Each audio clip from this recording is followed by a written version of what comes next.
E aí, galera, tudo bem? Então, vocês já viram, né, toda a parte do cálculo da consciência de equilíbrio. Agora a gente vai começar o conteúdo que eu acho que seria o mais importante nessa parte de equilíbrio, que é sobre deslocamento de equilíbrio.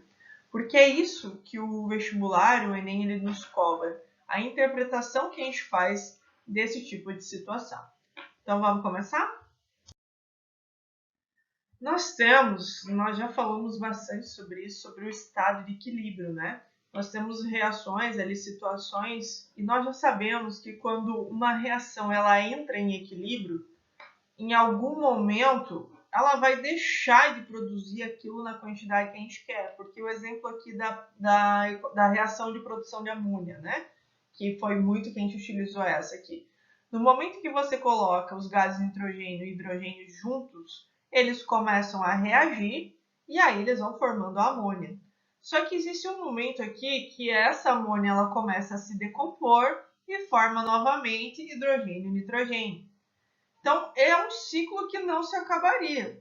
Só que chega um momento que você não quer mais obter isso dessa forma. É como se você não pudesse obter aquela quantidade necessária. É só aquela quantidade produzindo e se decompondo, produzindo e se decompondo.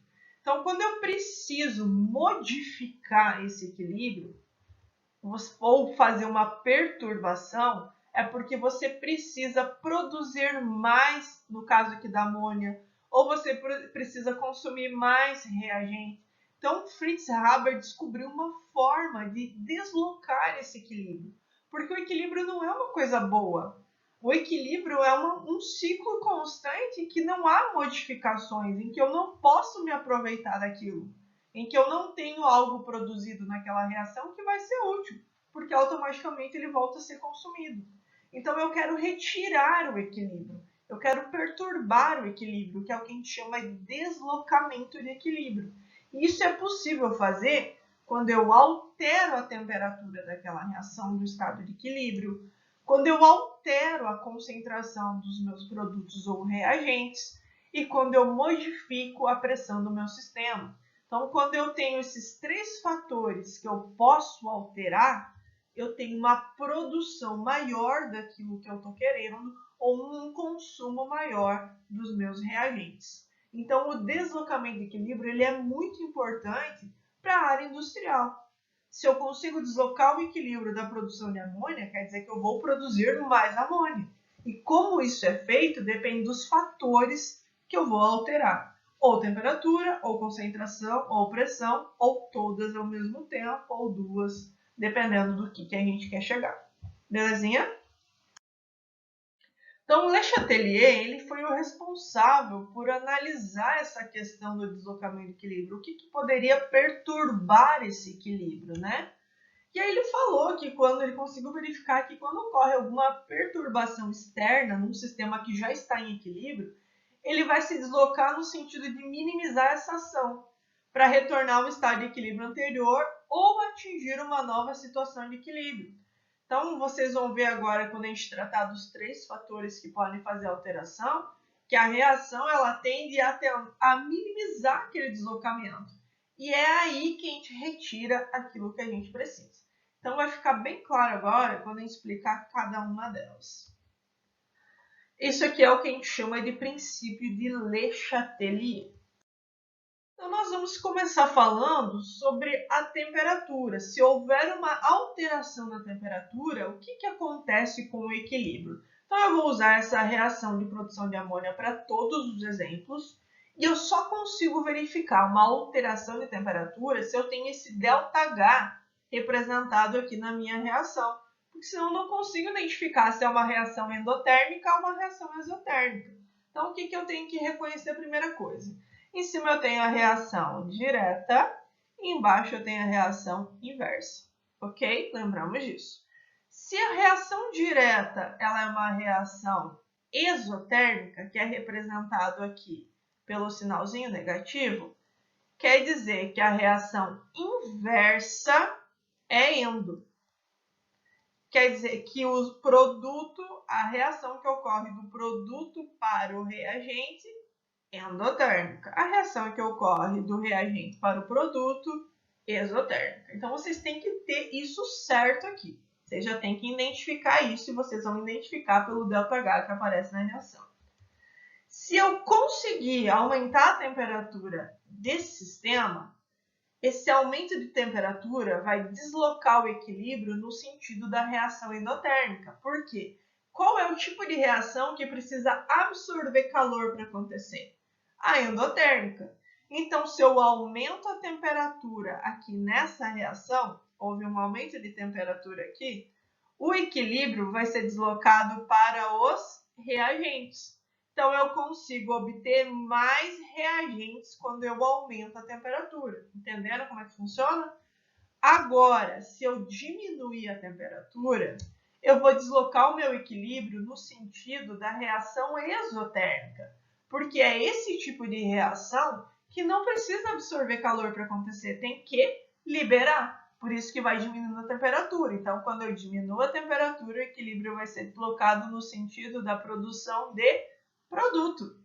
E aí, se eu diminuo a temperatura, eu vou obter mais amônia. Eu vou obter mais produto. Então, a primeira coisa para vocês identificarem o deslocamento é verificar qual é a reação endo e qual é a exo. Para daí você sabe que ele vai para o lado oposto. Aumentou a temperatura, favorece a reação endotérmica, favorece eu produzir mais reagentes. Diminui a temperatura, favoreço a exotérmica. Nesse caso, eu estou favorecendo produzir mais produto, que é a amônia. Então, depende do que o enunciado está me solicitando. Se ele quiser produzir mais nitrogênio, se ele quer mais nitrogênio, coloca calor aí. Se ele quer produzir mais amônia, retira calor aí. Então, é assim que vocês vão analisando cada uma das questões. Tranquilinho, né? Para alteração de pressão, eu tenho que levar em consideração os volumes das substâncias. Aonde que eu vejo esses volumes? Aqui nos coeficientes estequiométricos. Então, se não tem nada na frente, quer dizer que tem 1. E esse 3 para o hidrogênio e 2 para a amônia. E aí você vai analisar para reagentes e para produtos. Para os reagentes, eu tenho 4 volumes. 1 mais 3, 4. Para os produtos, eu tenho 2 volumes. E aí eu começo a analisar o deslocamento de equilíbrio. Se eu aumentar a pressão desse sistema, eu vou deslocar o equilíbrio no sentido de menor volume. Então, se eu aumentar a pressão, eu vou deslocar o meu equilíbrio para o sentido de menor volume, que é o sentido do produto. Então, se eu aumento a pressão aqui, eu vou produzir mais amônia, porque é o lado de menor volume. Porque se você aumenta a pressão, automaticamente você sabe que o volume vai diminuir. Né? A gente está falando de situações de gases que nós já vimos antes. Então, aumentou a pressão, desloca o equilíbrio para o sentido de menor volume, e nessa reação menor volume é a amônia. Então, eu vou deslocar o equilíbrio para produzir mais amônia. Só que eu posso também diminuir a pressão do sistema. E se eu diminuir a pressão, eu vou deslocar o equilíbrio no sentido de maior volume. Sem pressão, volume maior. O volume maior é o sentido dos reagentes. Então, se eu diminuir a pressão, eu vou estar produzindo, eu vou estar obtendo mais reagentes. Não é difícil, pessoal, é uma interpretação só. Então, na situação em que há uma alteração da concentração, eu levo em consideração as concentrações das substâncias que já estão presentes. Então, eu vou utilizar a mesma reação que a gente utilizou até agora. Se eu aumentar a concentração de qualquer um, ou dos reagentes ou dos produtos, eu sempre vou deslocar o equilíbrio no sentido oposto, porque ele tem que consumir aquilo que foi colocado. Então, vamos supor que eu coloque uma maior quantidade de nitrogênio. Como eu tenho uma quantidade maior de nitrogênio, eu vou deslocar o equilíbrio no sentido da produção de amônia para que ela consuma aquela quantidade que foi colocada a mais. Então, eu vou produzir mais amônia para isso. Então, é isso que Fritz Haber pensou quando ele montou aquela máquina. Ele aumentava a concentração constante aí do reagente para produzir mais amônia, porque ele sabe que essa amônia ela vai tentar consumir aquilo que foi colocado.